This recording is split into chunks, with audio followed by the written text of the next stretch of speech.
Big boss Malayalam season 5 11 ആഴ്ചകൾ നടന്നുകൊണ്ടിരിക്കുമ്പോൾ പ്രേക്ഷകരായ നമ്മൾക്ക് സംശയമില്ലാതെ പറയാം ബിഗ് ബോസ് ഹൗസ് മാരാരുടെ ഗെയിം പ്ലാനിൽ ആടി ഉലഞ്ഞുകൊണ്ടിരിക്കുകയാണ് എന്ന്. കഴിഞ്ഞുപോയ ആഴ്ചയിലെ കോടതി ടാസ്കിൽ കൂട്ടമായി അഖിൽ മാരാരെ ആക്രമിച്ചു ഭിത്തിയിൽ ഒട്ടിച്ചെന്ന് വിചാരിച്ചിരിക്കുന്ന കണ്ടസ്റ്റൻസിന് മുന്നിൽ നിറഞ്ഞാടുകയാണ് മാരാർ ഇപ്പോൾ. 70 ദിവസങ്ങൾക്ക് മുമ്പ് വരെയും കണ്ട എടുത്തുചാട്ടക്കാരനായ, അതുപോലെ വായിൽ വരുന്നതൊക്കെ ദേഷ്യം വരുമ്പോൾ പറയുന്ന ഒരു മാരാരെ അല്ല ഈ ആഴ്ച പ്രേക്ഷകർക്ക് കാണാൻ സാധിക്കുന്നത്. വളരെ അച്ചടക്കത്തിൽ തനിക്ക് ചുറ്റും നടക്കുന്നത് വീക്ഷിച്ച്, എന്നാൽ തക്ക സമയം കിട്ടുമ്പോൾ തന്നെ ആക്രമിച്ച ഓരോരുത്തരെയും തിരഞ്ഞുപിടിച്ച് അടിച്ച നാണയത്തിൽ തന്നെ തിരിച്ചടിക്കുന്ന ഒരു മാരാരെയാണ് സ്ക്രീനിൽ കാണാൻ സാധിക്കുന്നത്. മാരാർ എന്ന ബ്രില്യൻ ഗെയിമറുടെ യുദ്ധതന്ത്രത്തിൽ ഓരോരുത്തർ വന്ന് ചാടിക്കൊണ്ടിരിക്കുന്ന കാഴ്ചയാണ് ഈ ആഴ്ച തുടക്കം മുതൽ കണ്ടുവരുന്നത്. സേഫ് ഗെയിം കളിച്ചു പോന്നിരുന്ന റിനോഷും മിഥുനുമാണ് അതിൽ ഇപ്പോൾ പെട്ടിരിക്കുന്നത്. തനിക്ക് നേരെ ചെയ്ത അസ്ത്രങ്ങൾ ഓരോന്നായി മറ്റു കണ്ടസ്റ്റൻസിന് നേരെ തിരിച്ചു പായിച്ച് ഏവരുടെയും വായടപ്പിച്ചിരിക്കുന്ന കാഴ്ചയാണ്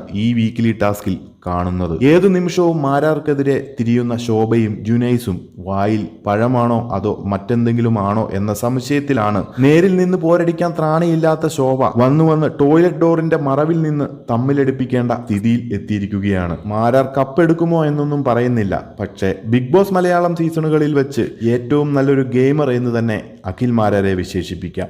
ഈ സീസണിൽ വിജയിക്കാൻ ഏറ്റവും അനുയോജ്യൻ. കൂടുതൽ ബിഗ് ബോസ് അപ്ഡേറ്റുകൾക്കായി ചാനൽ മറക്കാതെ സബ്സ്ക്രൈബ് ചെയ്ത് സപ്പോർട്ട് ചെയ്യുക.